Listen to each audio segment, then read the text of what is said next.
This Washington Post article that published 3 days ago is really disappointing as it relates to a fairness and balance issue from a journalistic perspective, and here's why.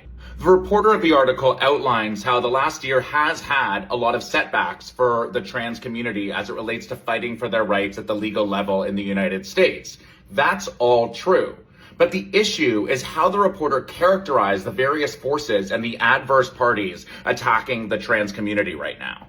In the article, they outline how the trans community has lost at the federal level, at the Supreme Court, and maybe it's smarter for them to fight at the state level or in different courts that might be more favorable to certain trans rights.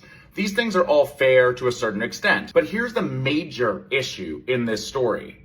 About a third of the way through the article, they introduce a lawyer who advocated against these rights, and they set him up as follows.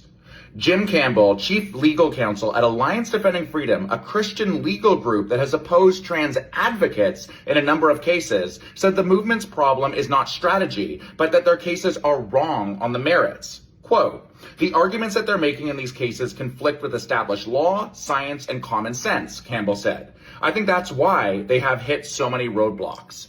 The major issue I have with this is that the reporter completely lacked context on who Jim Campbell is working for. Alliance Defending Freedom is an anti-LGBTQ hate group, according to the Southern Poverty Law Center, who is massively ideologically opposed to anti-LGBTQ, and yes, that includes anti-gay rights. They've advocated and litigated in favor of anti-gay and anti-LGBTQ laws in Caribbean countries and Eastern European countries, and have ties to Africa. All of this was completely left out of the conversation, and instead, the Washington Post reporter suggested that Jim Campbell is simply somebody who is on the other side advocating against just trans advocates at a legal group called Alliance Defending Freedom. This lack of context is a massive disservice to the public's understanding of the conversation around trans rights at the legal level. And it's shocking, frankly, that this got past an editor or that the reporter wasn't able to dig in enough to show who the ADF is. It's so frustrating that it really does leave you wondering, was this an intentional omission? Because ADF's reputation on LGBTQ rights is omnipresent in the media. You'd have to intentionally not look for it